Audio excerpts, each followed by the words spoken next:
Hey everyone, welcome to Can I Kick It, special edition where we're gonna talk to some very influential Black women in this game that are doing it better than probably everyone listening right now. So I'm gonna go around the room. I'm gonna let them introduce themselves, let them plug whatever they got going on, and then we're gonna get into some very very deep questions, but we're gonna also keep it light and breezy. So let's start from the corner. Sylphs. What's up, everybody? This is Sylvs, co-host of the Shea Butter FC podcast. Yeah, what's up, y'all? Nicole. Hi, my name is Nicole. I'm a co-mod for the platform. Kaya. Hi, everybody. I'm Kaya McCullough. I have my podcast Unfiltered, which just dropped. I am a professional soccer player, professional shit talker. You know the vibes. Sky. All right, what's up? I'm Sky. And I'm the other half of the Shea Butter FC podcast with the homie Sills. And I'm Ebony. You'll probably find me with Nicole at the Plastics, and doing other various soccer things around here in the streets. Don't worry about it. We can fight later if we need to. So let's just hop right in. So, ladies, as Black females involved in several parts of the game, the system has failed us time and time and again. Where do you guys see as the biggest area of improvement? I know overall it needs to change drastically, but what is one part that you guys think absolutely needs to change? Can I go first? Absolutely. I just had off the top of my head. So I was talking to somebody about it today, but first and foremost, I always go back to the structures, the structural the structural integrity of the whole system, how that kind of needs to be restructured, and again, get rid of the I think before we can really see substantial change, we really need to get rid of the pay for play system. That's currently the standard that we see for U.S. soccer, because as we all know, class and race intersect, and I think that plays a huge role. I personally think it plays a huge role in a lot of what we're seeing. Yeah, 100%. I think back to my own youth experience and how lucky and fortunate I was to be able to afford soccer in the way that I could. I mean, it was kind of a struggle still.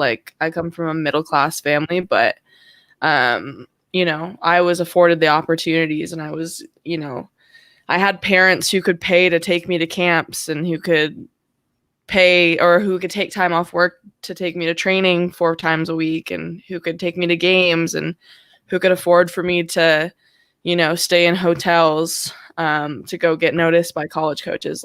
There are so many barriers to entry for soccer, especially getting to the top level. And, reflecting on my own story and my own journey, it's almost a miracle that I made it as far as I did, just because, how many barriers are in place for kids that look like me. So yeah, that was immediately what came to my mind too, was the pay to play structure. That's number one. Yeah. Oh, go ahead. Go. All right. See, we do this all the time, apparently.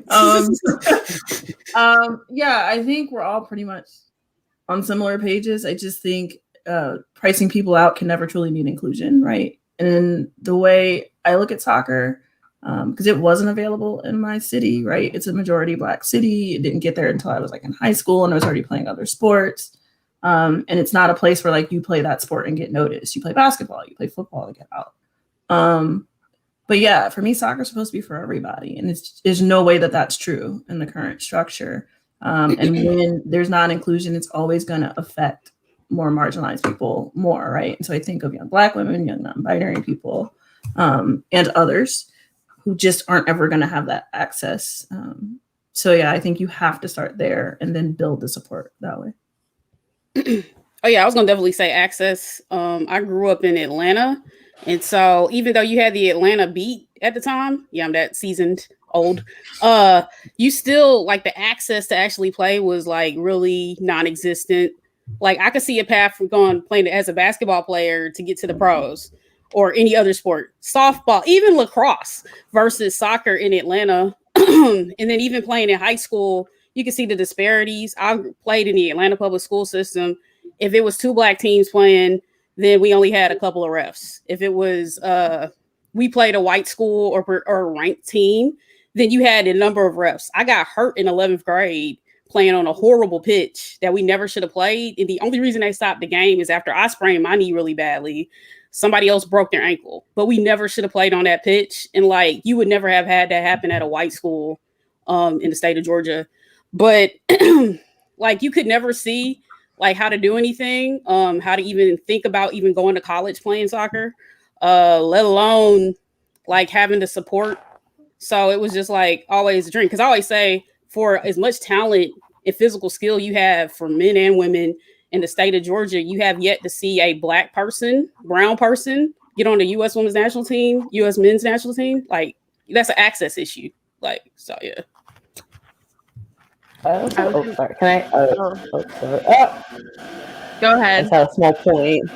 Sorry, I just had a small point that I was like thinking of that while y'all were talking. It just kind of popped into my head about how because there is that lack of access for marginalized communities, and like because of that, you're not seeing the proper representation. And so if you're not seeing that proper representation, then I feel like all people from those marginalized communities are like, well, why would I even want to like watch this or support this if I'm not seeing myself represented in this game, you know?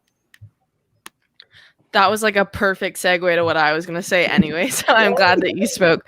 I think another big thing is, having Black coaches. I never in my life have had a Black coach, which I think says a lot, because we know Black people are more than capable of being phenomenal coaches. And I think about how different my experience would have been, being able to see myself in a mentor who was teaching me. Not that I didn't have great coaches, but I think they would have understood my dynamic a little bit better and my specific situation. And there's just a level of familiarity that you can't necessarily get with having white coaches all of your life. So that's a big thing for me is how are we providing the resources to Black people to become coaches in this game, and how are we providing the support for them to get to that position? Because this is like the one time that I think that top down kind of works. If you put people in a coaching position where kids can look up to them and they can see themselves in said coach, I think that has a really positive long-term effect. There were times I definitely wanted to quit soccer, and I imagine that some of that could have been mitigated had I had somebody that looked like me to mentor me. Well, first, I want to welcome Riss. Go ahead and introduce yourself and tell the people where they can find you, anything you're working on, and then we'll hop into the next question. Thanks. Sorry I was late. I was just speeding home from work. Oh, you're good. I'm Riss. I am one of 4 co-founders of Rose Room Collective. We are a people of color supporters group for the Washington Spirit and DC United. You can find us at Rose Room Collective on Twitter and on Instagram. And all of us are on Twitter as well. I am Riss_Willett. Yes. to kind of segue from Kaya's statement, y'all are involved in a lot of spaces that often get overpowered by male, whether it's black or white voices. What's it like navigating these spaces, and how do you hope your presence will influence other black females to get involved?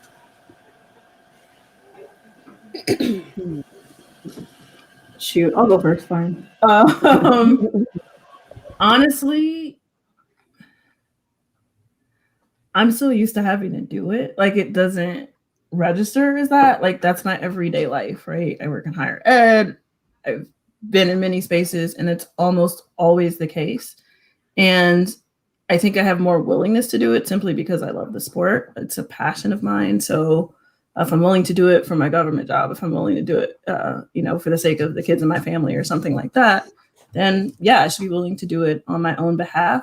And I honestly think, for me, I saw some community on Twitter, right? Like, I saw people who looked like me who love this sport, and I was part of the outreach. And part of it's just been the pandemic and seeing mediocrity thrive and just being like, screw it, I'll do it. Like, at this point, it's just like, there's no excuse for me not to try to navigate the space, to figure it out, to be scared to make mistakes and get it wrong. So for me, it's just not fearlessness, but just why wouldn't I do that? And just calling it out when I see it, and trying to do the work myself, right? There's things I need to learn and unlearn as well, but just calling it out, right? And just being able to at least put it into the universe or the void, however you feel, and know what you know, right? Like, being secure in what I do know. And if I don't know it, I'll admit it. And just knowing that we're talking about women's soccer, like, the people leading this conversation should be women or non-binary people. It should not be men. They're welcome to join the conversation, but it's not their space. So, and I try to find men who seem to understand that. So that's sort of how I navigate it, try to build community, because that's what soccer is. So start there. Yeah. And why not? I don't know. That's my thought. I think going off of Sylv's point, did I say it right, Sylv's? Yeah, that's good. I don't want to get it wrong. Okay, hey, I don't want to get it wrong. That's my big fear. Going off of Sylv's point, honestly, as like as a very visibly like Afro-Latina, like as I say, as a very visibly fat, used to having to pave, especially growing up poor too. Like, I think I'm so used to having to pave my own way regardless. I think I've kind of lost that kind of fear of, like, if someone, like, I'm going to talk, like, I'm like the fear of talking, like, I'm going to talk and you're going to listen to me, and if you don't listen to me, I'm going to keep talking, and I'm just going to essentially, like, I'm just going to pave the way myself, and I'm going to do it myself, because time and time again, people like me aren't, like, given those types of opportunities. You kind of have to take them for yourself. Like, my mom always has this saying that she's like, opportunities are bald-headed, so you have to grab them by the hairs. And I've just been doing that my entire life. And, soccer is no different. And if someone is not going to listen to me because of my identities, then I'm going to make them listen anyways. Like, they're going to listen regardless. So they can do it the easy way, and they can do it the hard way. The choice is there. I was gonna say, so the real government job is actually engineering. So I'm immersed in all the time, all men, everything, particularly white men. And so I guess it took time that I had to get to a point where I really just don't care.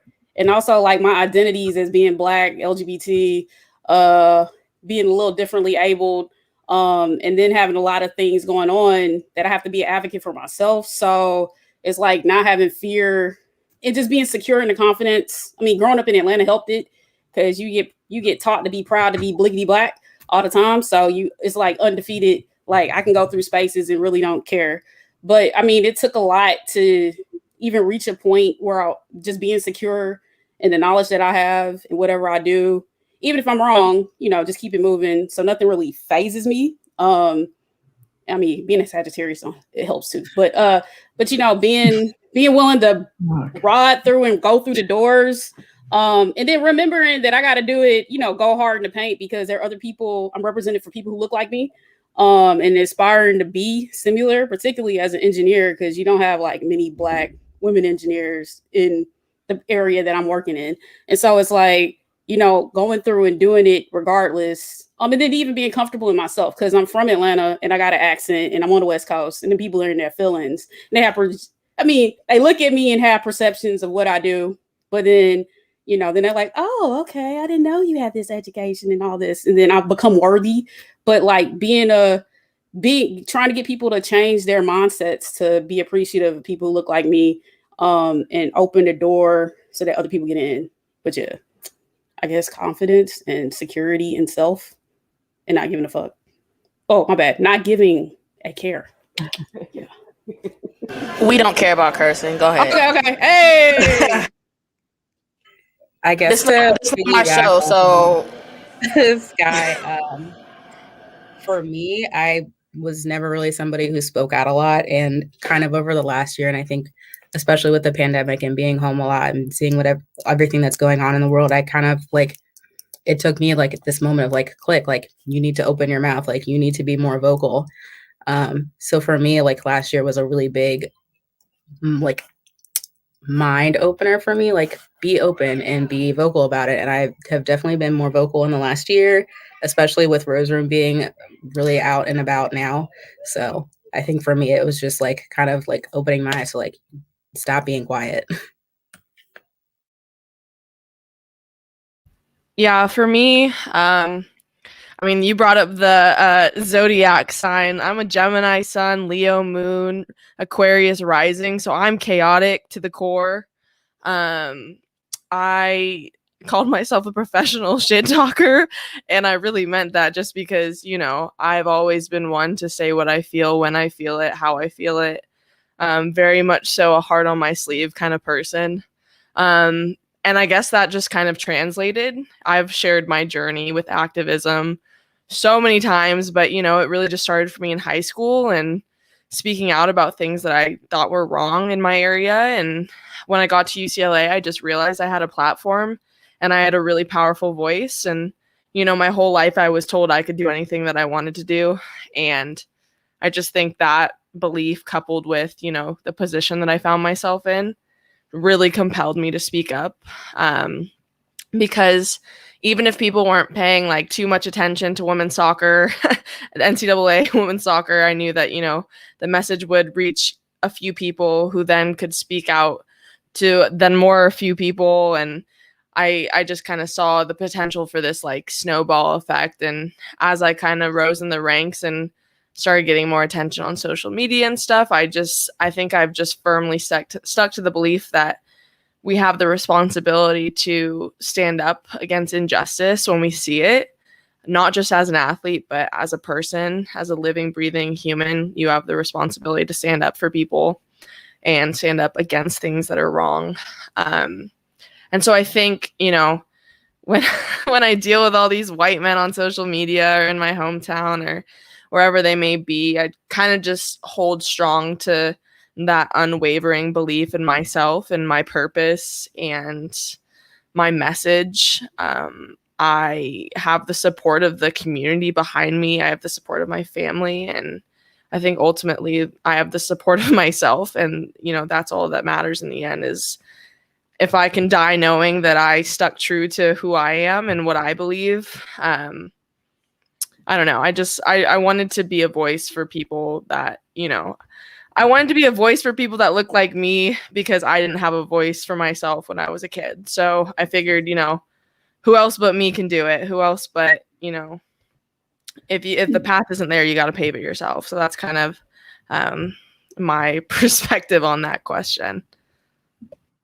Yeah. And I was just going to add that, like, as somebody who does work with students probably around your age, I'm a little on the older side of millennial. I saw younger people being brave and bold and speaking up for themselves. And at some point I was just like, I can't leave them hanging, right? Like the hill I will always die on are Black kids and Black young adults, right? So I saw them doing the work and I'm like, I can't sit here and be quiet when they're out here willing to put their necks on the line to stand up for who they are and what they believe in and what the sport could be But even outside of that, just in terms of social justice issues, so the least I can do is have their back and open my mouth. So, and you're one of those people, guys. So I truly appreciate your journey, hard though it has been. That has been inspiring. So thank you for that. I appreciate that. Sometimes it feels like a void, as you said. It's easy to get caught up in the black hole that is racism in the United States, but I appreciate that. I'm gonna jump in here because I am a part of several different groups, whether it be national for United States teams or for my local teams. It was just there was nobody there that looked like me, but I was passionate about this game. So to navigate into these waters took a lot. There was one guy that looked like me that was up front doing the chants, doing the leading, doing that extra step to make sure everyone felt welcome. And I've always said on my, like, I say it everywhere, like, if you're with me, you have a voice, because I didn't have that voice when I first started this game or started in this game. I started late. I was like 2012 when I first started this sport, like following the sport fully. So it was kind of just like looking for those voices and realizing they weren't there. So then realizing I kind of had to be that voice for myself and for others. And that was a process. And having to battle against all these extra voices that were saying, oh, well, what are you doing here? I had a guy almost get hit by a car because he didn't want to listen to me. Like, that's how crazy it is out here to be a black voice in a very white dominant sport. So, I mean, all of you are doing the amazing work to try to get black female voices heard. So for one, I appreciate you guys for doing that. Because without you guys and people doing all the extra work of podcasts, being on live TV, all that kind of stuff, playing the sport, but still having that voice of activism and all that kind of stuff, we wouldn't be at this roundtable right now. So Jake, if you don't know Jake, he is amazing from Chicago. Asked who influenced you to be a fan?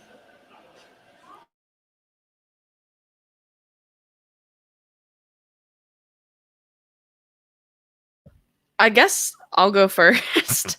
I mean, obviously, I've played my whole life. It's kind of hard to separate yourself from this sport in particular. But, you know, in terms of being a fan, I feel like I've always been on the other side for most of my career, being a player. But I've always been, which is why this is like very disheartening this past year. Like, I was always a very big supporter of the women's national team growing up, seeing my legends play, and then, you know, actually getting to meet them in person was really fucking weird. But yeah, I mean, I've always said I'm like a huge fan of Megan Rapinoe. She was, you know, somebody that I really looked up to in terms of her activism, and it honestly is what kind of got me started with kneeling. But, you know, now I'm just excited to see all the black players that are just absolutely thriving, especially in the NWSL, despite the odds, despite the circumstances, despite the racism. Now that's what's keeping me around, I think. I was just talking about, you know, before we went live, I'm like looking for a team to support, I guess, in the league. And right now it's Gotham, just because the representation that is on the team. But yeah. I think it's the same from, well, it's a few things, right? So I'm on the Can I Kick It podcast, and I grew up watching the Richmond Kickers. Like, that's the first thing I ever knew of soccer. So it's very funny that life has come full circle in that way. And I remember watching bits and pieces of the 94 World Cup, Men's World Cup, because it was stateside. But for me, it's definitely the 99ers. Like, I'm of that age. I was a teenager. That was a heck of a summer between the 99ers and then Serena winning her first Grand Slam. So it was one of those moments where, like, oh, I can really do anything. And I think the two players for me were probably Mia Hamm, obviously. 9 is still my favorite number. And Brianna Scurry, because at no point did I ever think I was going to be a goalkeeper, but she looked like me, right? So again, representation isn't everything, but it absolutely matters. And I was like, Black people play soccer. That literally was a moment. Or Black women, I should say. I was like, Black women play soccer. It was a very just like watershed moment in my mind, like, oh, we can do that. Even though I knew Black women played other sports, it just never crossed my mind. So, and I think I've sort of been in and out of the world of soccer ever since. I think the national team is sort of what's been shown most of my life. And so I think that's how we've come into it. And rest in peace, WPS, Washington Freedom. I'll tell you about the time I was going to go see a game and the league folded right before that happened. So that sucks. But yeah, I think I've always had an interest in the sport. And yeah, I watch men's soccer too. And so some of those players, but again, it was always the Black players. It was the Thierry Henrys, even though I don't root for Arsenal, that kind of thing.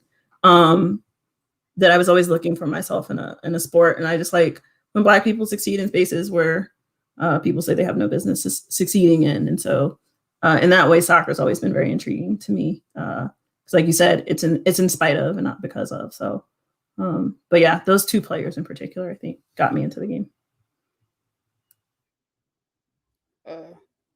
I can go. Let's see. I guess initially, yeah, seeing Brianna Scurry on a national team. I was a goalkeeper at my short height because nobody wanted to do it when I was in high school. So I was the victim, or I was playing fullback. And so let's see. That made me feel confidence in kind of doing that. I guess actually I went to a bajillion Atlanta Beat games back in the day, RIP.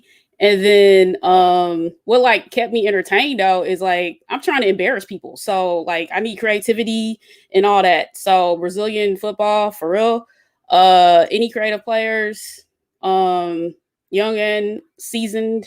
And then I guess I really, really got like involved in terms of paying attention to tactics is after I learned in high school when you finally had legitimate coaching and help, that I was like, man, this would be cool if you like had access. Like you'd have people all over the SWATs playing football and crossing people over. But yeah, like watching World Cups with people, particularly when I got in college, I was like, man, if you had that kind of passion in the United States, it'd be totally different. But yeah, that's how I got involved in terms of playing and then paying attention. Yeah. Funny thing is that my brother, his middle name is like named after one of the I think it was like from Spain, like one of the Spain players from '94. So that's why, yeah, because he was born. My brother was born in '94, and my mom was watching the World Cup that summer, and she I forget which. I don't know. I forget which team that he played on, but his middle name is Adonis. And she was like, she named him. It was like the middle name was named after somebody who played in the '94 World Cup. So that's always like the fun fact for '94 World Cup. Well, in terms of I guess how I got into soccer, I feel like growing up, I didn't really have a lot of role models for women role models for sports, except for Serena Williams, because she's a badass, and I'm like, I want to be like her at all times. And but besides that, I didn't really have a lot of women in soccer that I really looked up to. I mostly got into soccer because of this family friend that lived a block away from us would invite us over all the time for, I think it was the 2010 World Cup, and we would just come over for every game. And probably since that point, World Cup had always been such a really fun time. And then, I grew up with a lot of boys, and they all play FIFA, and they would talk about the teams they would play as, and I'm like, well, that sounds really interesting. I like soccer in general. I'm gonna look more into it. And actually, wrong side. AC Milan was probably one of the first teams I really got into even though I'm mad at them right now because of the whole ESL thing, but whatever. They're probably like one of the first teams I really like, first like club teams that I had really like gotten into.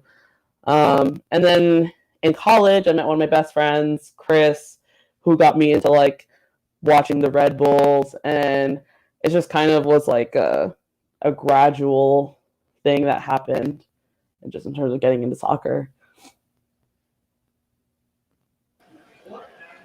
I think everybody's heard my story. I didn't really get into it until about 2011 when I got to go to, sorry, 2010 when I went to Argentina for a school trip. Got to watch the World Cup with Messi, Argentina. Then came back, watched the 2011 World Cup, and then it's just kind of been that ever since. It's taken over my life ever since. Yeah. We talked a little bit about NWSL. Well, we talked a little bit about Atlanta Beat. Ooh, damn. But we can go into NWSL. So the first week of NWSL, a lot of people found out that words matter. What do you think teams can do to make sure that players have the resources they need to be successful in this league, whether it's emotionally, physically, anything of that nature?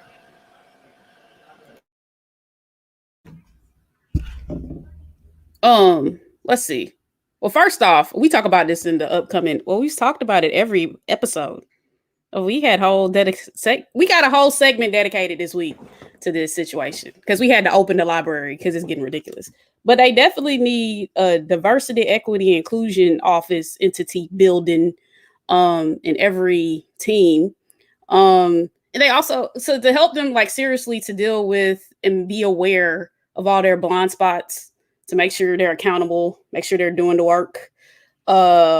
Counseling, like paying for mental health, psychiatry, support services, something accountability. But you got to have it at the league. Like the league office actually has to do the training and like read the books and do the work. Like it can't be for play sitting on the shelf, like for decoration. You can't, like even what happened today, like putting out statements after the verdict. But it's like y'all been acting a fool the last 3 weeks. And so it's like, at least get into some legitimate diversity, equity, inclusion type of connections of something that's substantial and legitimate. Because it's crazy to me I work in corporate America, so you have that exist in some kind of influence at companies, but to just even think that like the Black Women's Player Collective came into existence last year and you don't have even diversity, equity, anything of substance in the NWSL or even for the US Soccer Federation, this is crazy. So it's like, then understanding that these women are dealing with stuff by themselves, not getting help to navigate things. And then you see stuff play out in media, you see things play out, the same foolish infractions, things not get dealt with because you don't even have the resources to do it correctly, or white people even understanding the issues. So yeah, having that kind of some diversity, equity, something, and then actual support from the therapy standpoint. I mean, that's a start, but it's there's a whole sermon on that. But yeah, I'm just gonna keep it a buck with everybody. Better PR people who understand the nuances of misogyny and the repeated beaten with a dead horse trope of the white woman damsel in distress.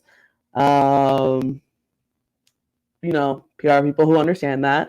But other than that, definitely I agree with what everyone said. Just better, more support, like more mental health services, more support in the mental health services side, because I can't even imagine how much like I can imagine it, but I can't really like understand how much like having all that vitriol directed towards you, like how much that takes a toll on you, and how much like people who don't even know you outside of playing a sport saying things about you, like how that must weigh on players. And I think there just needs to be, instead of just kind of leaving players to their own devices in that respect. There needs to be like more support, and just being like, yeah, like we understand, like, you know, I feel like a lot of times players are kind of just left, kind of just thrown to the wolves, and the people at the top are just like, peace out, you know. I mean, I don't know, that's just my perspective from what I've seen. But yeah. Yeah, having lived through last summer while being an NWSL player, like I feel like in a lot of ways I've kind of kept my mouth shut surrounding this, as to not create controversy and as to not, you know, lose my job or my standing or whatever the hell I was concerned with at the time. There needs to be a lot. Everything you guys said is 100% true. Like, there needs to be more support in terms of like mental health. There needs to be more support in terms of like diversity, equity, and inclusion. That all needs to happen. There needs to be mechanisms for players to report instances of racism, so that they're not just swept under the rug. There needs to be mechanisms put in place where players don't feel like they are going to be punished for, you know, telling their truth and speaking their truth surrounding racism. You know, it helps to have teammates, you know, who are supporting you, but at the same time, like, there needs to be a lot better work being done by players in the league to be supportive to their Black teammates. Straight up, I see very, very, very few genuine allies in the league at this current moment for Black players. You know, there needs to be training for staff, and not just, you know, training that's like, hey, we're ticking a box. Like, training that genuinely teaches people how to deal with racism and how to confront it in the workplace. I mean, because at the end of the day, like, it is a workplace. And the fact that, you know, you're not seeing these structures for diversity, equity, inclusion put in place for these clubs is concerning. So, you know, this is a lot longer of a conversation to be had, and maybe one day I'll tell my story fully. But, you know, I myself was put in positions that I was just very, very, very deeply uncomfortable in, and that were, you know, reflecting back, very harmful to me. And, you know, in a lot of ways drove me to straight up depression last year. So, you know, there's a lot that needs to be done, but I think there needs to be mandates for diversity, equity, inclusion. There needs to be mandates for mental health help for players. There needs to be mandates for, you know, your job will still be secure even if you're reporting these instances of racism. Your job will still be safe. You won't fear repercussion. You won't fear, you know, losing playing time for speaking out. And it's not happening. And I know it's not happening. And so that's why I get so upset when I see these, like, these statements being put out by this league, because I just know it's not happening. I know for a fact it's not happening. So that's my 2 cents on that question. We can have another conversation off camera if you all want to know more. But yeah. I definitely feel like, just coming off of what you said, I definitely feel like a lot of times these places, there's like these, you know, corporate structures in general like that, they'll do like one PowerPoint on like diversity, inclusion, and equity, you know, throw in a couple quotes by Kimberly Crenshaw and like call it a day, and they'll be like, yeah, we did it, we're not racist, you know. And it needs to go further than that. Yes, exactly. It needs to go and further use Kimberly than Crenshaw that. Incorrectly, by the way, but okay. Exactly. They're not even using her quotes right. It goes so much, like, it goes so much deeper than what those like little PowerPoints say or do, you know. There's like, I mean, there's just so much I can get into, but it just makes me so, whenever I see those types of statements, it just makes me so mad. So I'm like, you definitely y'all have definitely done that little PowerPoint, and y'all still treat your like players of color, staff of color terribly. And like, or you have the performative panel. Yes. I think what pissed me off the most, honestly, and I'm sorry, I don't want to, like, I think what pissed me off the most about that whole, the whole discourse thing, on Twitter, what was it, last week, the whole discourse on Twitter is that people were, like, actively, like, being like, we're actively coming to the rescue of the person, you know, behind, I guess the person behind the social media, or whatever, coming to the rescue and being like, well, but they're a wonderful person. Da, da, da. I'm like, yes, but it doesn't absolve them of what they've done. Like, just because someone is a great person does not absolve them of their racism. It doesn't absolve them of their misogynoir. It doesn't absolve them of their implicit bias. I don't care how good of a person you are. If you don't admit to the things that you do, or the biases that you have, or the lens that you have, then, like, the work is never going to get done. Yeah. My answer to people who say people are good people is good people went to lynchings and watched people hang from trees. So good doesn't mean anything to me. Nice doesn't mean anything to me. And your grandparents were nice people and were probably at those lynchings, just keeping it in buck. My family had to run away from the South to not die. Like, do you know what I mean? Like, I don't have it in me. I'm sorry. One real quick thing you could do is not find people who speak out against a racist incident while not actually doing anything about a racist incident. That would be a great start. For the few white people who are really trying to, I guess, unlearn, learn, whatever we want to call it. I agree with mandate. I think things should be mandatory. I think we do this dance where we want to implement these things, but we're like, oh, well, people can have a choice and da-da-da, and they've co-opted the very language of the thing that they're trying to, I guess, change. So you have to mandate it, because every structure in this country is inherently built to be against what we're trying to do, right? So I think you have to start there. I think it has to be continual. There is no end journey to unlearning racism or sexism or ableism or transphobia or homophobia, any of it, right? There's no end. You're not completed. You know, it's not a college course where you're one and done. So I think mandating it. I would like to see the people from the top down, like, actually be in these spaces, be in these conversations, because you have the power. Like, until you prove to me otherwise, you have the league that you want, and it's a pretty racist league. So I would maybe question why that is. But yeah, start with not finding people. So a follow up to that was from Doug. So what can us as supporters of these teams and this league do to help push that along?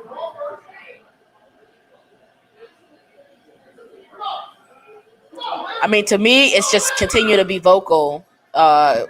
As we've heard, bullying works. We don't have a super league anymore, so keep pushing, keep hitting these people on Twitter, and feel it, and make them feel it in their purse and their wallets, and maybe then we'll get some answers, because black dollars work.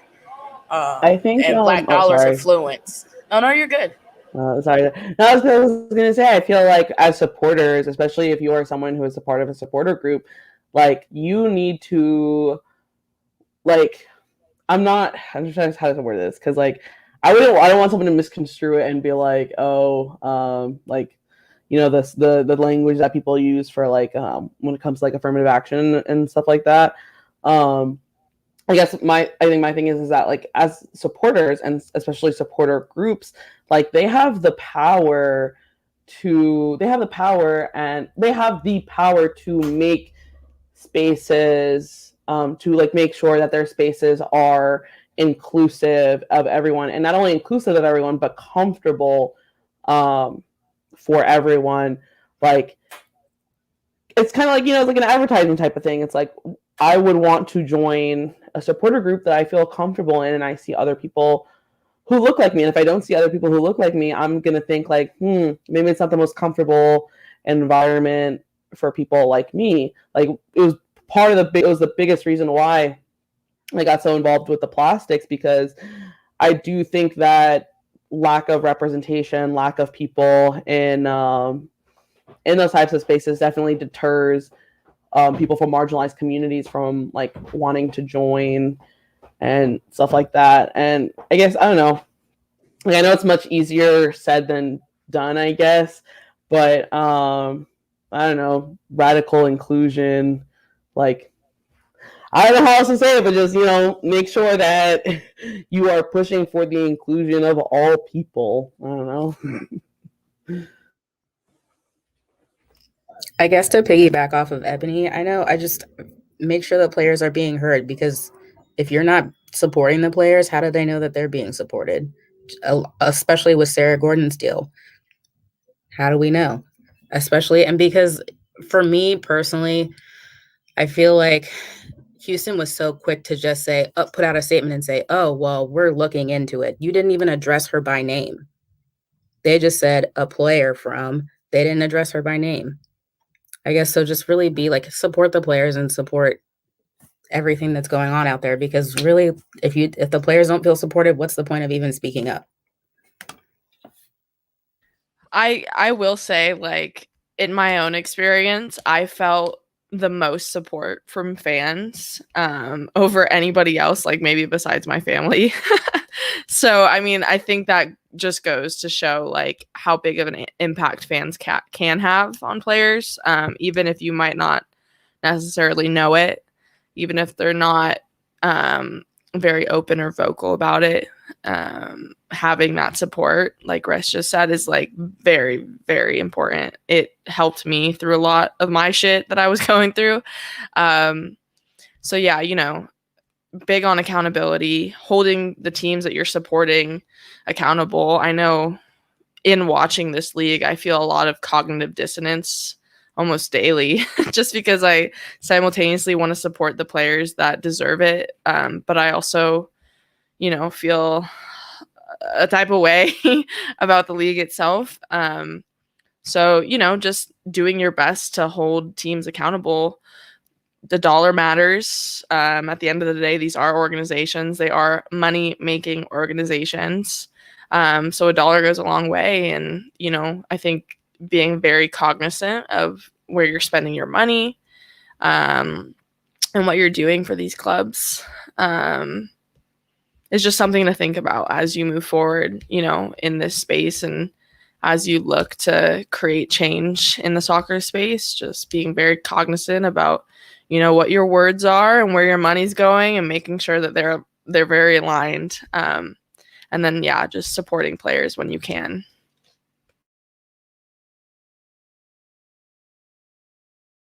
A question from Kyle from Fort Madison, from Madison the Flock. What advice would you give to Black guys who are interested in getting into women's soccer?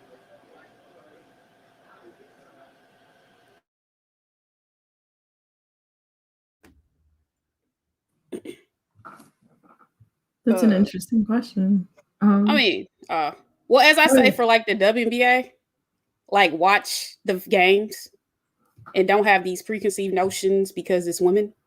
Like it's football, it's soccer. And come with the open mind because they're playing it. And if you like try to compare it, I'm gonna keep it 100. If you're trying to compare MLS to NWSL, like it's fire. The product that you see on the field, that we have to endure some stuff on ESPN, all the ESPN news, ESPN bedroom, all that. Are you playing every MLS game? Like, but you can't get the NWSL games, and they're way higher quality. Like the higher quality you see from the women's games, from soccer and basketball, because it takes so much to even get to the point of being professional, and for what you got to go through for the lack of money.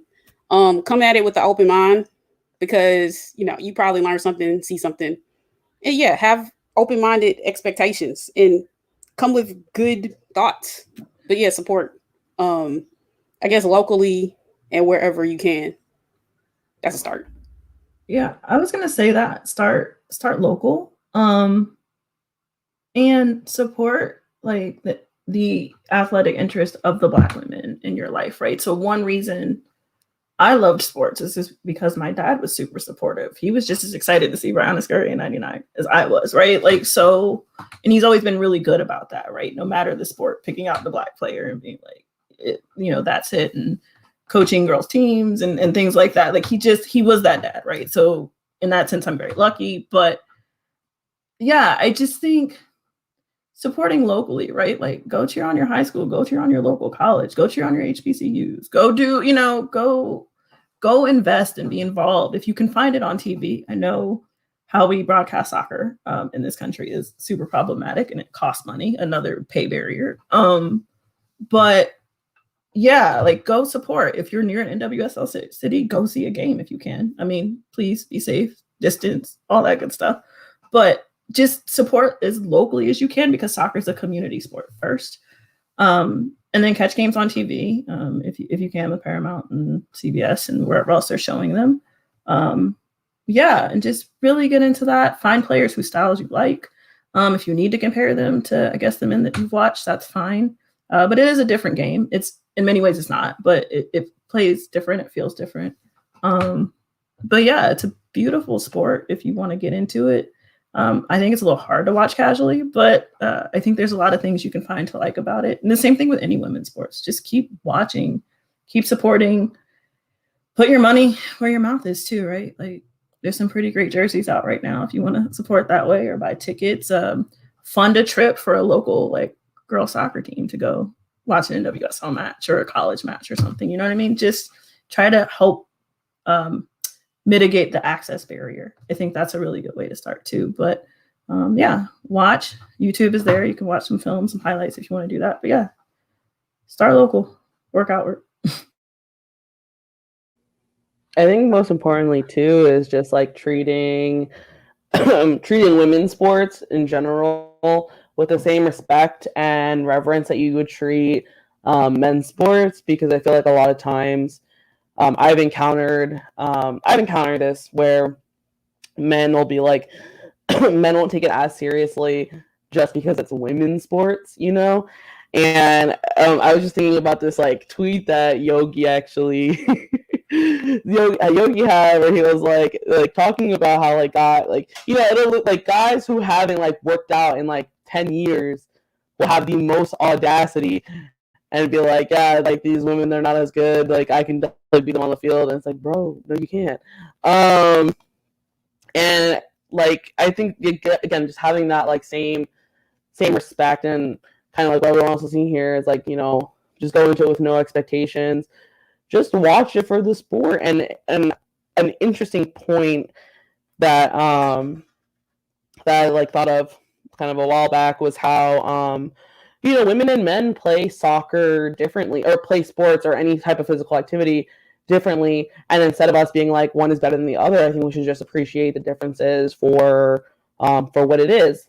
Like for example, I was watching this interview for the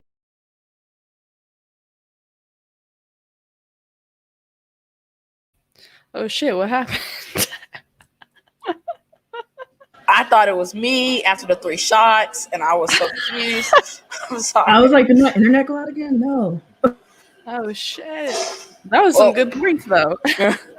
We're gonna let her come back in a couple minutes. Sorry, Nicole. So, I guess as a follow-up, Joseph asked from Banter Pub, what can Black men do to show support for women's soccer, and what can they improve upon in terms of supporting and, I guess, showcasing?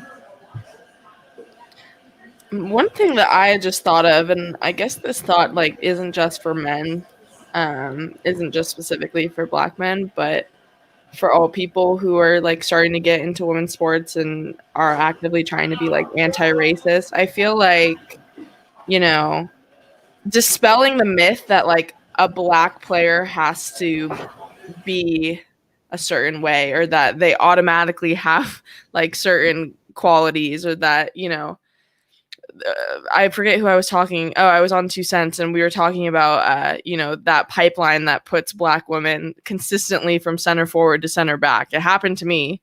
So I think just like educating yourself, not just on, you know, the teams and all that stuff, but on the actual fundamentals of soccer is something that I think a lot of men don't do, and specifically the fundamentals of like women's soccer and the way that the sport functions differently, just so you can kind of arm yourself with ammunition to defend like Black women in this space. That's, I think, you know, a lot of times Black men can have a very powerful influence on those spaces. And so just, being able to defend Black women within the sport and being able to do that by educating yourself on the specifics of the sport and, what problems that they are facing in the sport is a good way for me, I think, that people can start.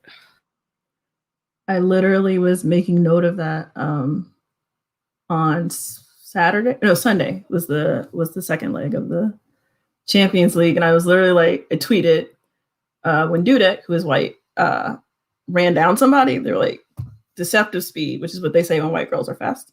And then I think Sandy Baltimore was on the ball, and I think she had pace and power. I was like, there it is. Shit. But just the idea, like you said, that people get categorized. Like, I know Crystal Dunn speaks out about this quite a bit, having been in that pipeline, same as you.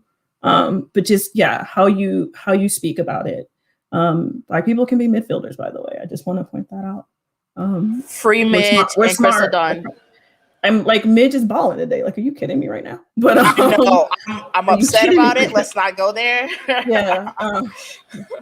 I wanted to say Blacko, you coward, but I didn't want to say that. But just giving us ample chances, right? And please don't call us hybrids if you're not actually going to play us in multiple positions. That would be great. So we're hybrids in theory, but not for real. So just supporting in different styles of play, right? I think particularly in America, we get sucked into this. This is the way you have to play soccer. Again, because people have been priced out and excluded and things of that way. So, or that nature. So the thinking doesn't necessarily go beyond that very limited box, right? Tactically or anything else. And so even knowing what to do with that kind of talent seems to be really hard to just, I'm with Kai on that one. Like, even how you speak about it, but just supporting players no matter where they play, and also support your Black goalkeepers, because we won't get a lot of those either. So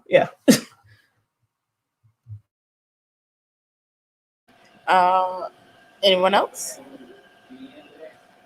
I'm gonna move it to a little bit of a fun topic. There's some badass ladies on this roundtable with some really dope platforms and really dope podcasts. I want to know what's been the most rewarding part about putting yourself out there on these on these platforms, especially in 2020 and beyond.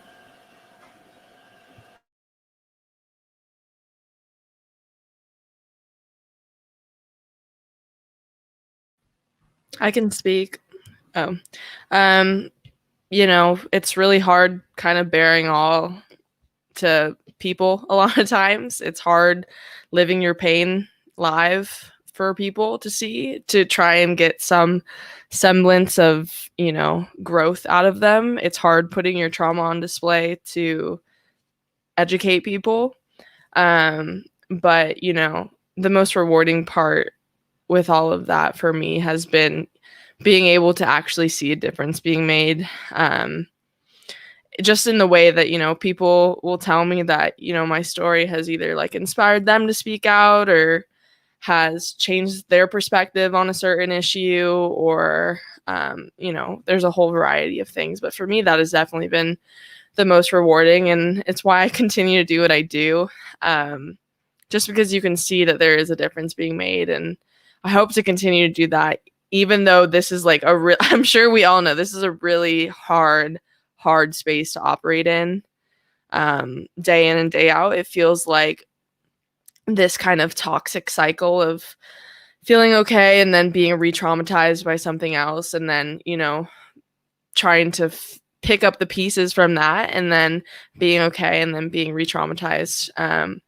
In a lot of ways, it gets tiring, and a lot of times it feels like you're yelling into a void and people aren't listening. But, just knowing that there is change happening, and also just one of the most rewarding parts has been the community I've been able to make for myself. Like, I have met some of the most incredible, inspiring people in the soccer world and in this space, and just through telling something as simple as my story.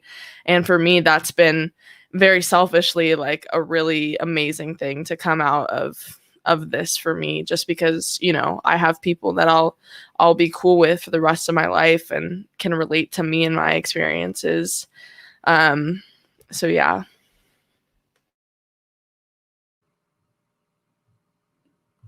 Yeah.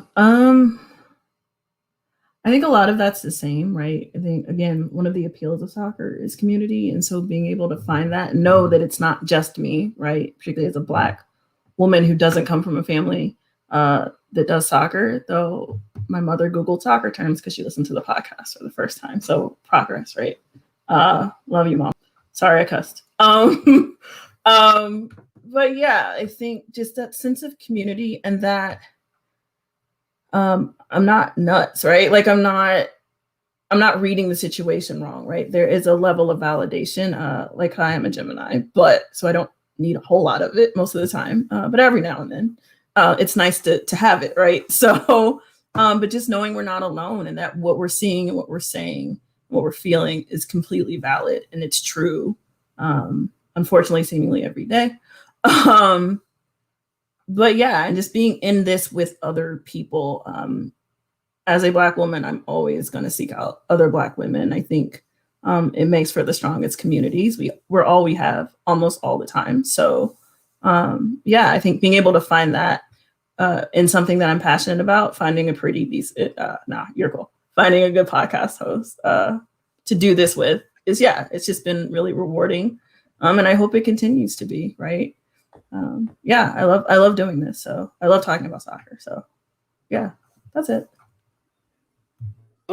I guess it would be like, yeah, like both Akaya and Sills said, like the community. But then, yeah, not only feeling validation from what you're seeing, but even for like the fun stuff, like when I have crazy ideas, like, you know, I'm not crazy in some of these theories that I have when we play in GM. And then even meeting Sills, being able to talk like crazy football and then spin off crazy foolishness.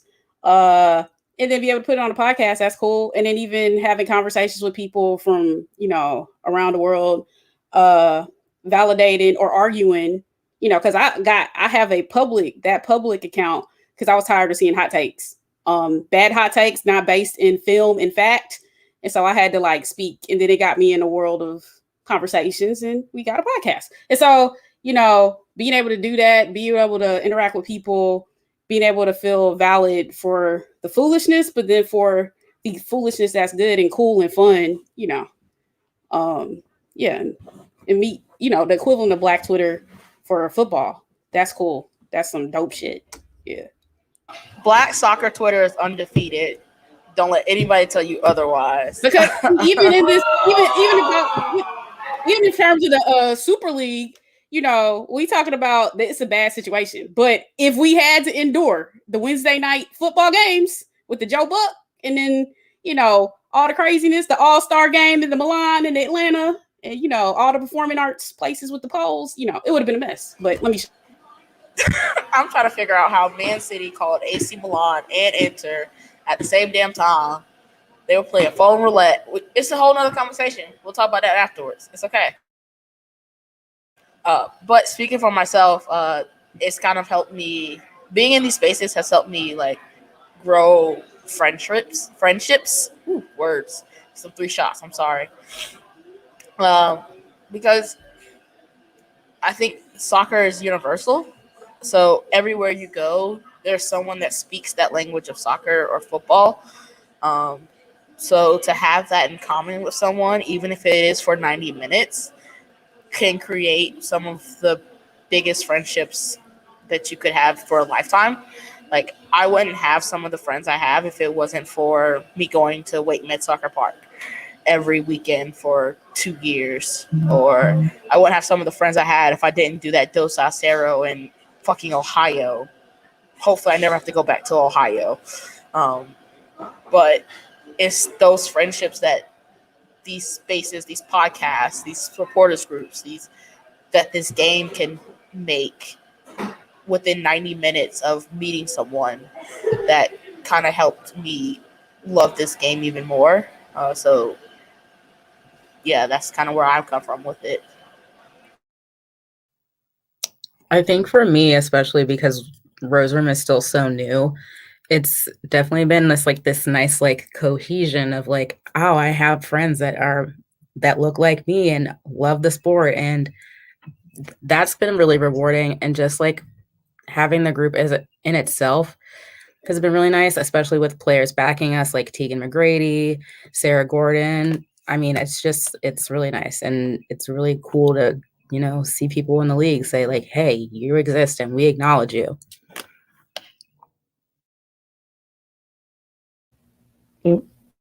I feel like the best part for me is just, again, like finding people who look like me, and like finding people who look like me who also love the sport like as much, if not even more than I do. And it's just like that, I don't know how to describe the feeling, but it's just like that feeling when you're around, like, you're in a group of like other Black people and you're like, oh, this feels great. Like, like you don't have to like mask anything. Like you're just like, you're with your people. But also like in general too, it's just been nice to like kind of just be yourself and have people like root for you and like validate your experiences and just validate who you are as a person. Like I still call I like whenever like when I got the interview or when I got like the message to be part of this roundtable, I was like, oh my god, like fangirling. So I'm like, oh my god, and I'm like, like it's just crazy to me because I still think of myself as like, some random girl from New Jersey with a loud ass opinion, and everybody else was like, no, like you deserve to be there, like you deserve to have a seat at the table. So it's just been like, I don't know, it's been nice to have people like kind of just support you and have a group of people who look like you.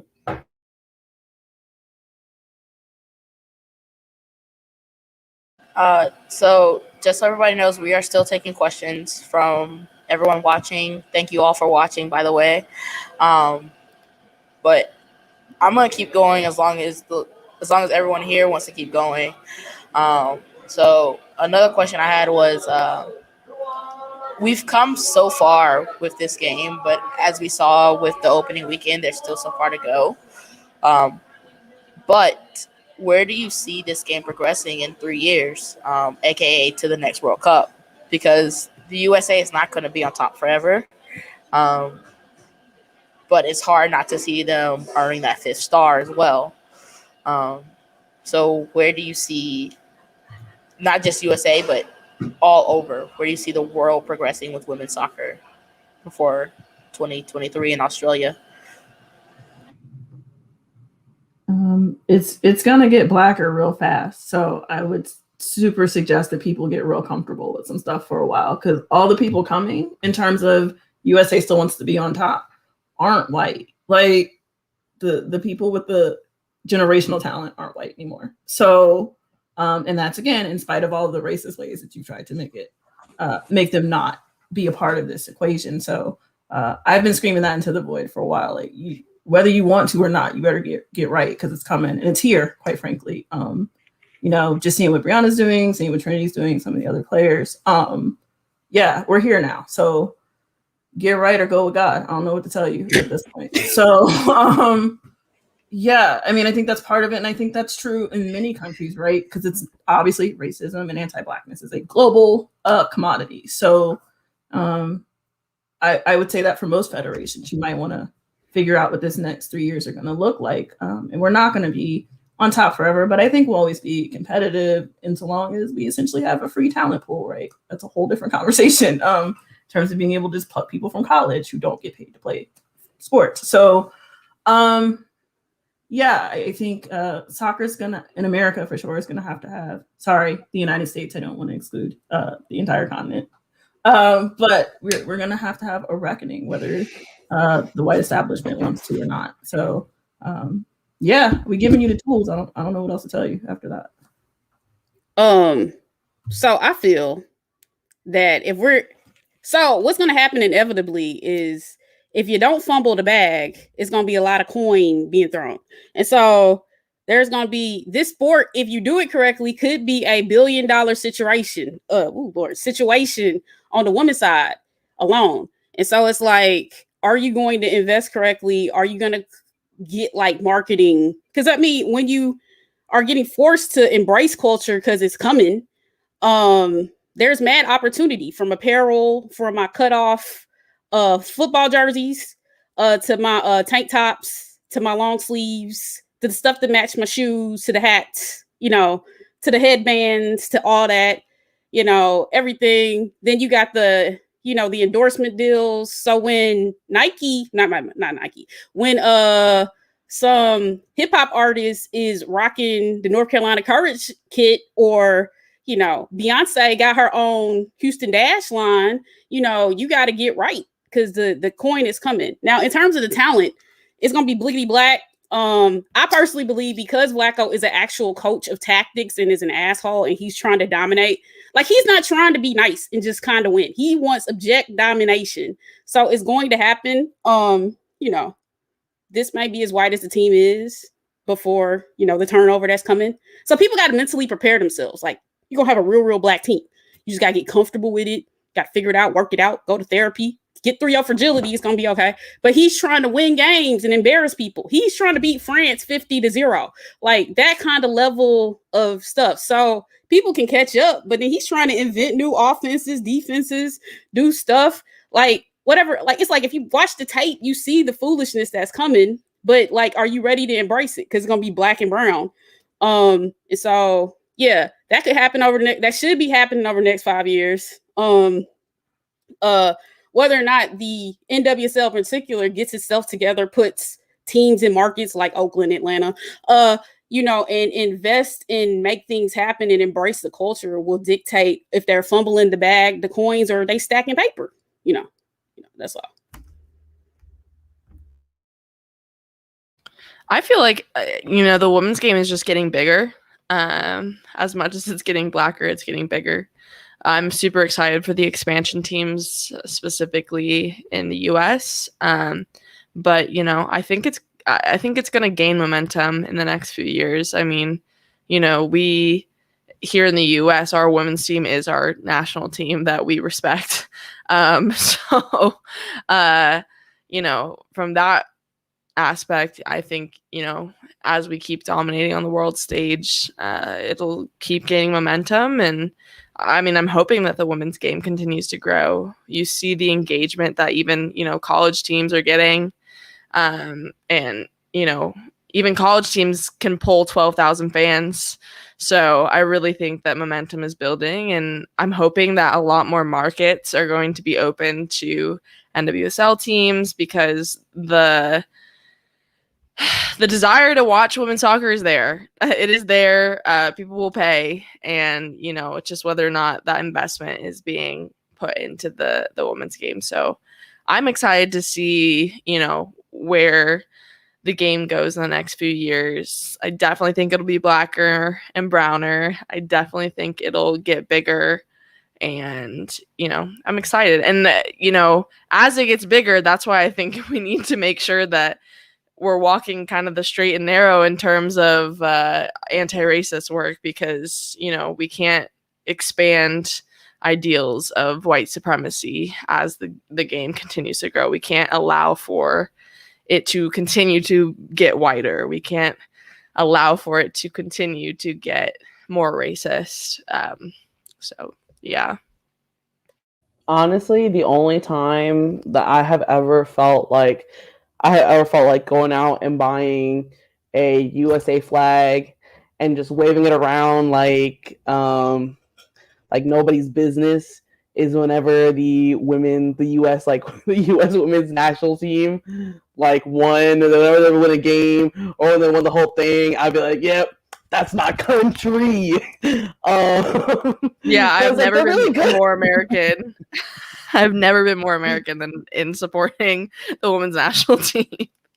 Exactly, because they're just good, and I think that I still think it's so funny that whenever the U.S. men's team they go to the what's the thing called again? The qualifiers, and they like lose every time, and people are like so defeated. Like they're like, like it just sucks. Like I wish we could go to World Cup. And I'm like, we have just start watching like women's soccer because like they're actually like really good. And I definitely think I've been seeing that like excitement bubble up for the past couple of years. Like even from non soccer people get really excited about the women's like the U.S. women's national team, like start getting excited about that. And I think if we can keep that momentum going for the next couple of years, I really think that though like we can at least make watching like the women's national team like easier and like make it more like mainstream, I guess, and kind of like hopefully that becomes like the norm of like, you know, like we'll be like, oh, like let's go watch the like US women's team at the local bar and like get like really wrecked while they're like winning, you know. And I would definitely, I don't know, it's just like that. There's just that like excitement of like you're kind of on the precipice of something like really important or something really big. It was the same feeling that I got when like within the past year, I felt like there was a bigger renewed interest. Well, not renewed, but I felt like there was like a bigger interest in like women's basketball. Like I felt like the interest was starting to get. I mean, there's always been interest there, but like I feel like even for non-basketball people, like because of the work that the women's basketball, like WNBA has been doing, they've been getting a lot more attention, and I think the want to like watch the want to watch and support the WNBA has definitely gotten like bigger, and so I'm hoping that like we can just continue that momentum for like all women's sports, and also because like, you know, the WNBA, I'll marry all of them if I could. but yeah.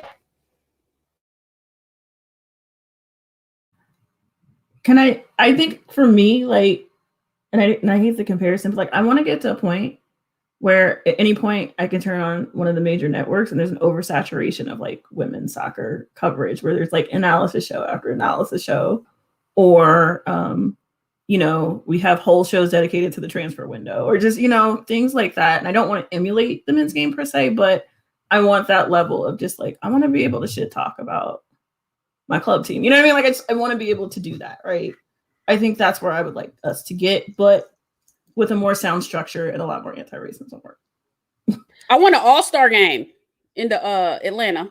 I want the all-star game in LA. I want the all-star game wherever, worldwide. I want to be turned up, lit. I want it to be like, I want it to be an owner of a team because I want the kind of litness that you like, man, that was undefeated. Scott put on the event of the century because, yeah.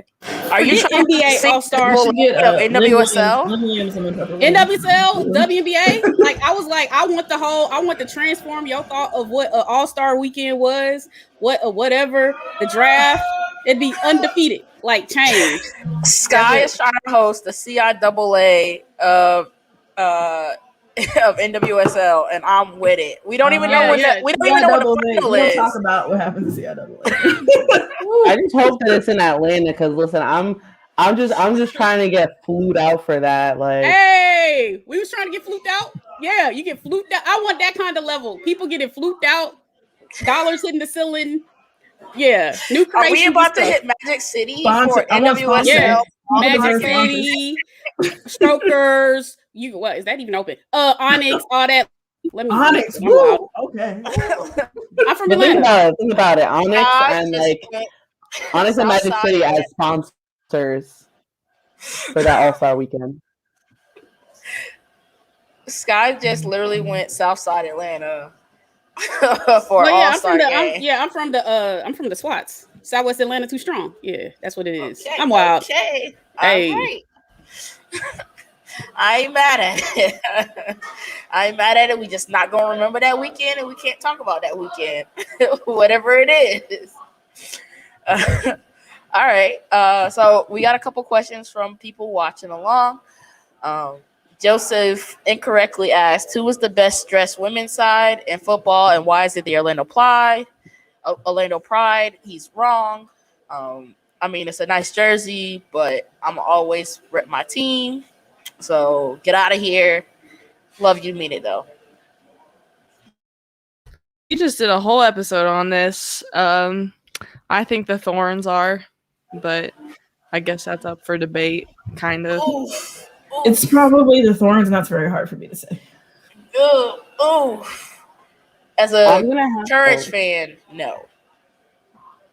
But I'm not gonna lie, I want to practice. Ebony, you know me, you know what I wear, you know what my style is, you know what my brand is.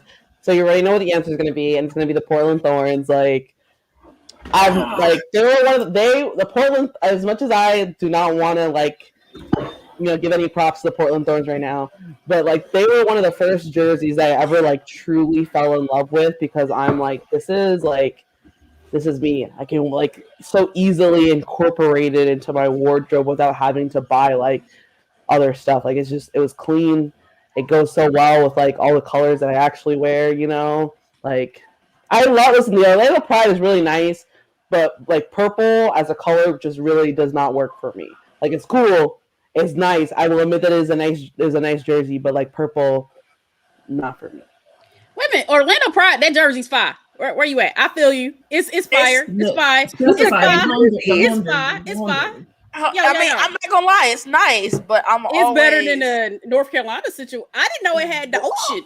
Whoa! I didn't know it had the ocean to the picture. Do you want me to show you? It looked like I thought it was a navy blue T-shirt, so it was nice to see. Like that's what I'm saying. Whoa! I'm about to get At least you said it to your face. Oh yeah, I'm grown. I'm gonna tell you the truth, like straight up. But that's what I'm saying. Like the Orlando situation thing is pure fire. I can't wait for the white one. I am definitely ordering that one. It's gonna be on the back. But okay, that's fire because like that was an improvement because the white T-shirt situation and the navy T-shirt situation going back and forth. Like, why am I dropping $120 something for a plain T-shirt? When with the Orlando, you got the purple to the black, and then you got you feel like you in space. Now they need to play like they in space, but you get all the whole thing. And if I can get me a Pride's jersey with the teal, first of all, call me up, man. The Pride is very predictable. Their back line has been the same for 4 years. Wait. Why we gotta go there? Don't slander them. Like they working. Well, they don't got a midfield, but that's a whole nother. They don't have a back line either, and they definitely got no one scoring up front. Like what?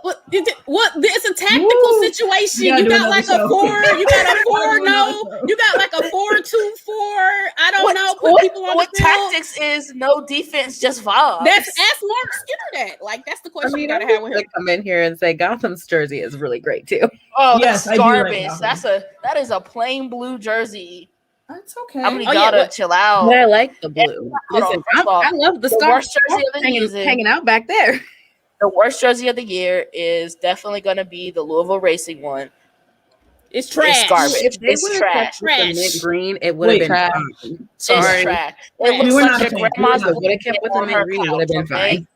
It looks like your grandma's blanket on her couch. It looks like the last minute Easter dress your mama made you pick out. Chill out. That's the worst jersey of the year. Yo, we get it banned. We get it banned. 100%. Your grandma's couch with the plastic on it. Exactly. 100%. Thank you. But also, Orlando is trash. They will always be trash. Next question. Why you gotta do that? What's all that anger for? All they gotta do is get a right coach. I could be the coach. It's all about a rivalry. That's all. Put Marta and LaRue. Put him up there somewhere. They already there. Somewhere up there. Put him up there somewhere up there. You can't play. Also, we score 4. If you score 4, we score 5. If y'all not scoring 1. Well, even shout out to the Chicago Red Stars. I used to be on that narcotic too, but I had to get off. Y'all did my girl when y'all traded her to Houston. Okay, we gonna keep this one going, everybody. Kyle asks, what player, past or present, would you have coffee with? I don't like coffee, so nobody. And I just don't like any of these players. So next, any soccer player or like NWSL specific. to idolize a player is to have hope, and hope is the one thing that kills you. So I'm not. Wow. Wait. Are we talking like coffee or like coffee? I think probably just like sitting down and just having like a conversation, right? Maybe. Because if it's just like sitting down having a conversation, who I want to converse with? Oh, I want to talk to Sydney LaRue on a real ass level to know what the hell is good. Because I want the unfiltered memoir. Like, I want the unfiltered 411. Like, tell me how you feel. Like, I want to know. That's I want to fair. know. Like, I want to know. For her to go from Kansas City to Orlando the way that she did, to follow her husband when she was clearly the better talent for at least 2 of those years, I want to hear it all. I'm not gonna lie. Love is real. Same thing with Alex. Same thing with Alex Morgan. Like, she was clearly the better of the 3. She's the breadwinner. Hey, he's the babysitter. Love makes you do stupid, foolish things, as I've learned in my old age. Look out for yourself, y'all. Don't do it, kids. Don't do it. Don't protect your brand. That is why she still has Morgan on the back and not Carrasco. Just throwing that out there. Well, that's real. True story. It's a hot girl summer. We in these streets, you know. I mean, yeah, we are streets. I'm Pfizer free now, so I'm Pfizer gang. Pfizer. First of all, if it's one advice you get from New Jersey, never fall in love with Moderna have you twitching. I did Moderna and I was fine. I was like 100% fine. You the one person? Although Pfizer like had me messed up, but then I moved like a bajillion pounds of weight trying to get the sale from the Dick's Sporting Goods for the lifting stuff because I be in the gym. But anyway, like I was stupid after my first shot, then it kicked me the next few days. But it's gonna be okay. But we're gonna be out. I don't know if I want to have coffee with somebody. I would like to know what Sarah Gordon actually said to Shea Green. That's it, Sarah. That's not what did you say? She choosing violence on a Tuesday at 8:00. I mean, we do want to know, Sarah. Come through. The shape of the streets. I mean, if we gonna bring the smoke, if you had to bring the smoke against one player, who would it be? Is the answer not Rachel? I feel like I'm gonna exclude myself from this conversation. I just feel like people want to fight her, man. Yo, my team just lost. My team just lost, so I'm gonna get hella messy. Yeah, on a Tuesday night. We just lost. They just scored in extra time, 4-3. That Bills black goals win the game. You know what I mean? So. Yeah, you got to put more. See, that's what I'm saying. You put more goals in the net, then you win. You don't need defense. You just need to put offense. Let's go. Race car Ferrari. You're saying that to a defender, fam. I was a defender. Like I'm saying, I was a defender. I understand you need to go. Be great. Offense, that was a fun game though. Now you lit. But you lost. I mean, I got beef with someone from the league years ago. I got beef with Ashlyn Harris. So that's the anger at Orlando. I was wondering. I was like, damn. That's well, this was years before she ever played at Orlando. No, this actually started with Orlando because they tried to get me banned. Yeah. They said I said some racist, homophobic, sexist things over right? You see this whole face? Over a megaphone. I'd be like, what? Oh gosh, there were so many players I got beef with. Who's that one player? As NWSL player, I'm so bad with names. That she I think after it was like everybody was kneeling except for her. Like, remember on my team? On my team? No, it was just like I don't know. It was making its rounds on. It was my fault that I wasn't more into it. It was like making the rounds on like soccer Twitter. It was some white player. I was like, everybody was kneeling except for this one white player. Oh, from Chicago. From Chicago. Yeah, I think it was Chicago. A relevant name, I don't remember. But I know who you're There's talking so many. about.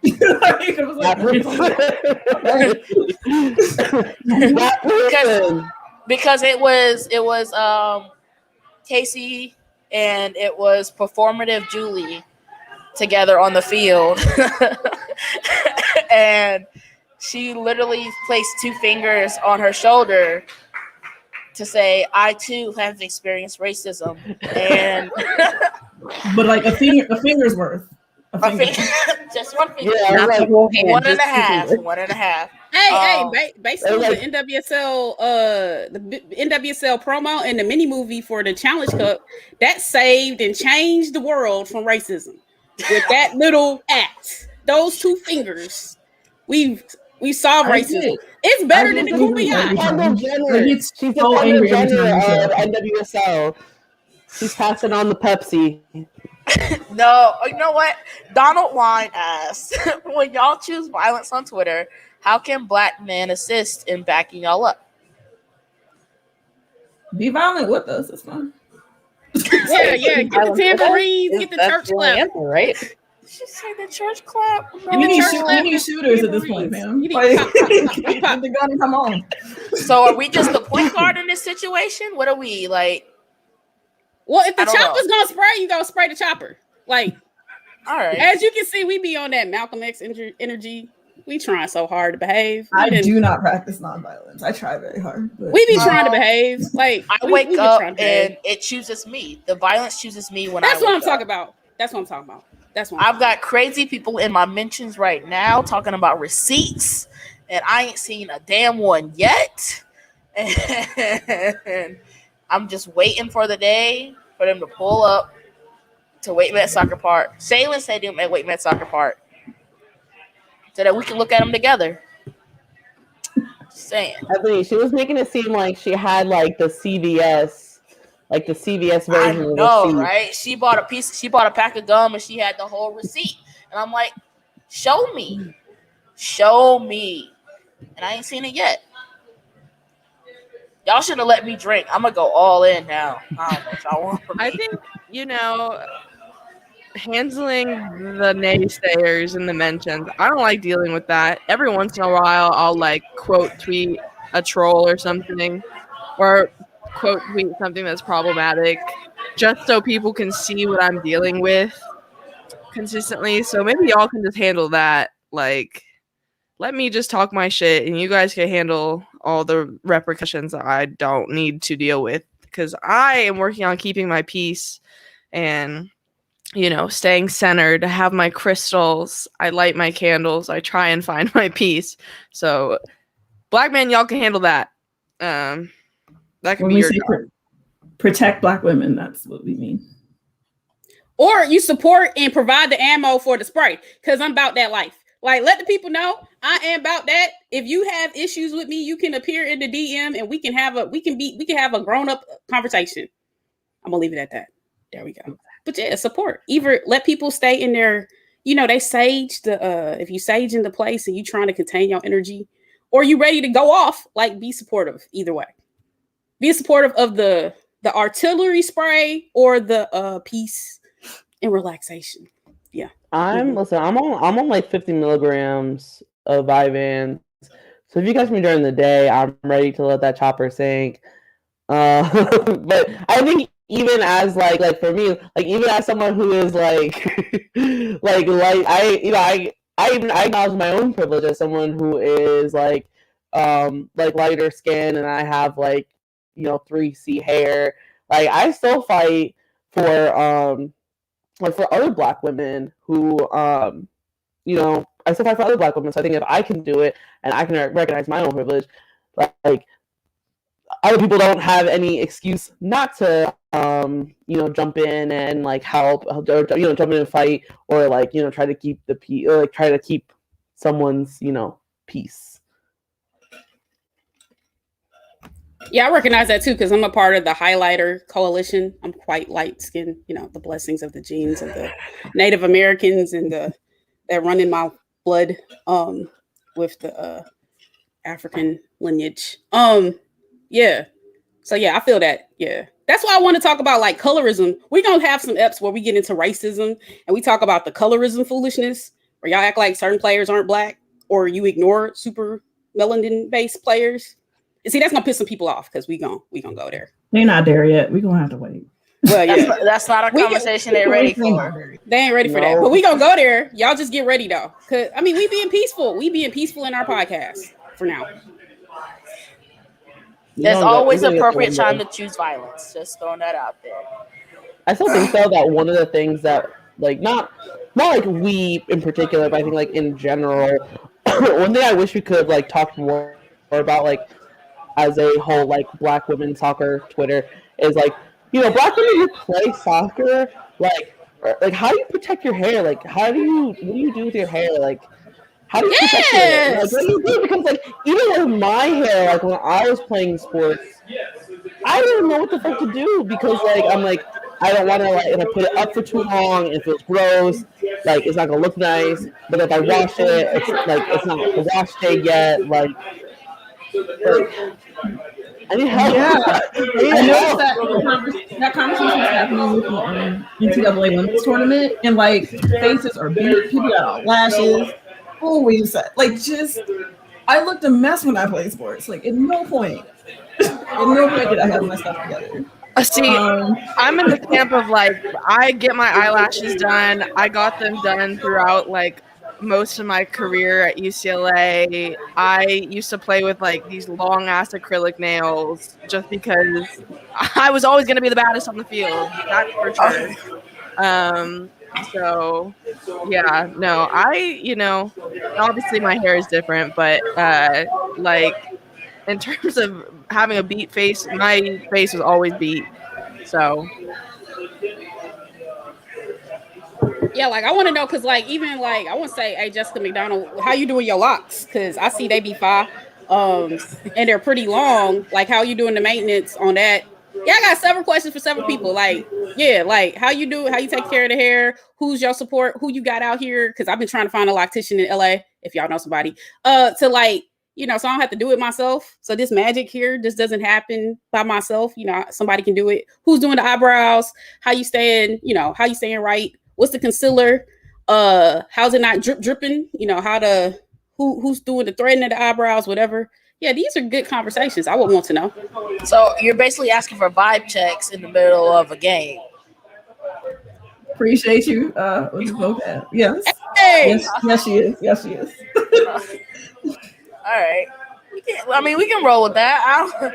Whatever these players need to look good, feel good, play good, I'm good with it. So if you need the eyelashes done, just go for it. However you getting the hair done, however you getting it right, whatever you need. Because I know male players that have their rituals of like they can only get a haircut like the Thursday before a game because that's good luck or some bullshit like that. And everybody has their rituals. So like whatever you got to do to go out and score another goal, because she scored again today. I mean, it hurt that we didn't play defense and we lost 4-3, but whatever. Not hurt, just sad, a little tipsy. It's the preseason. It's gonna be okay. Yeah, it's preseason. Just think they did all that Twitter hype for a preseason game. We're not gonna talk about that. We're not gonna. But I mean, but the better team won. It's okay. What? I'm sorry. Can I cut her mic?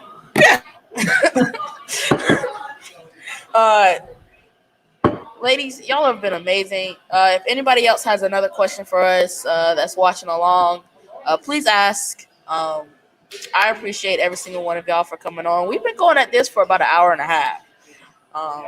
So I think that's, if y'all want to keep going, I'm down to keep going. I'm here all night.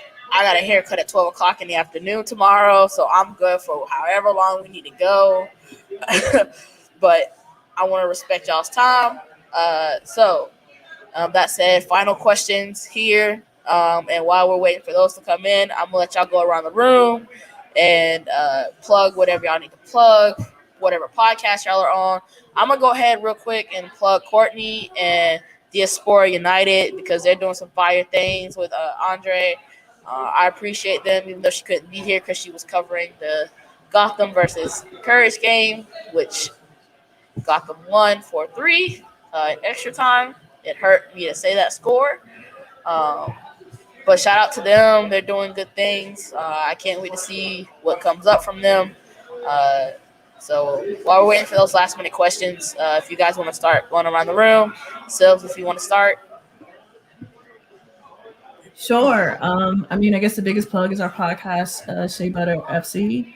And it's SBFC_podcast on Twitter. I gotta ask, how you come up with that name? Oh, it was because I think it might have been, it was either Kristen Prescott or it might have been a Midge goal. I don't remember. It was a obscene goal that some black player hit, and I just screamed Shea Butter bomb one day, and it stuck. I was like, that's the name. It sounded really black and really like a black woman, to be quite honest with you. So yeah, it's random, but it worked. And then you can find me on Twitter as well at Southern Sylvs. Kaya?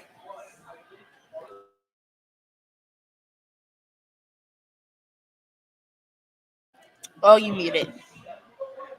Sorry. I have my new podcast, Unfiltered, with Kaya McCullough, that you can follow on both Instagram and Twitter at UnfilteredWKM. And then I also just launched, myself and a few others just launched the Anti-Racist Soccer Club, which is super cool. And you can find us on Twitter at ARSC Coalition. And, I highly encourage everybody who is listening to get their supporter groups to join the coalition to help hold some of these organizations accountable in the soccer space. But yeah, that's kind of what I got going on. And my personal Twitter, if you want to hear my ramblings, is Hayakaya. So yeah, thanks for having me. Nicole? Oh, sorry, I was on mute for a second. I'm trying to think of what to plug. Obviously, the plastics. Go follow us at. I'm a really bad co-moderator because I just need to pull up the ad real quick so I don't I don't mess it up. But go follow plastics SG it's at the plastics _SG. We've been working obviously with everything that's been going on. We've been trying really hard to restructure and keep our momentum going and do some really amazing things, especially with soccer, like actual soccer coming up. We're trying real hard. And but if you want to follow me, I yell a lot, so I tweet about the things that that just literally pop into my head, and I tweet about it. Some of it is soccer, some of it is not. So if you want to follow me, that's XO_GlenCoco. And wanted to give a quick shout out to my my supporter group for the Red Bulls, which is Empire Supporter Club. I'm pretty sure they're the oldest supporter club in the MLS, and they are awesome people. So I want to give them a little shout out, and also a little shout out to my brother, who is finding out on Friday if he passed the bar, which we're all hoping that he does, because if he does, he'll be the first person in our family to not only graduate from college, but also first person to get any sort of post-secondary degree, or essentially he'll be the first lawyer in the family. So yeah. Riss? I'm just going to plug Rose Room. Right now we are partnered up with the Axe Group, followed by Pride Raiser. We are supporting Open Goal Project. I believe, let me check right now, I think we were pledged up to $205 per spirit goal. So that's what we're doing right now. If you want to follow us, you can follow us at Rose Room Co. And then if you want to follow me personally, you can follow me at Riss_Willard. Sky? Let's see. I guess check out our podcast. This week episode, I guess, will drop sometime today. It's another two-parter. because racism. But get interactive. Hit us up on the SBFC @_podcast. If you listen to the podcast, let us know what you think of the Shea Butter crossover. Let us know what you think of our picks for you'll hear about the top 10 and our other stylings of randomness that pop up in our podcast. Also, shout out to Florida Culture for doing our production and holding us down. And then also, I'm on Twitter at the Sky FYE and in football as in FUTBOL as in football. Yes. Where I talk a lot of stuff, soon it'll be about the Atlanta Hawks embarrassing me, but then it'll also be the Atlanta Falcons, says I'm everything Atlanta. And then I guess, whatever happens. Because I'm not, I don't know what's going. Well, depending on what the ESL happens or not, whatever, we'll see. Whatever, I don't know what's happening with Manchester United. That's the other team I support, but we won't talk about that. But yeah, they've already said no. So I'm a Man United supporter, so I know they've already said no. Blazers are out. You know what I mean? Good for y'all. They said Nate Bennett not in it, so it's okay. And my name's Ebony. Part of Oak City supporters here in Raleigh, part of Uproar for the Courage. I rep my teams to the fullest. You can catch me on socials at EbonyC25. If you're with me, you've got a voice. That's been my motto since I've figured out this platform type of thing. And I want you to know that is still true today. No matter what the crazies in my mentions say, I promise not to be a bully. I'm just out here. I'm just a black girl with a Twitter account. So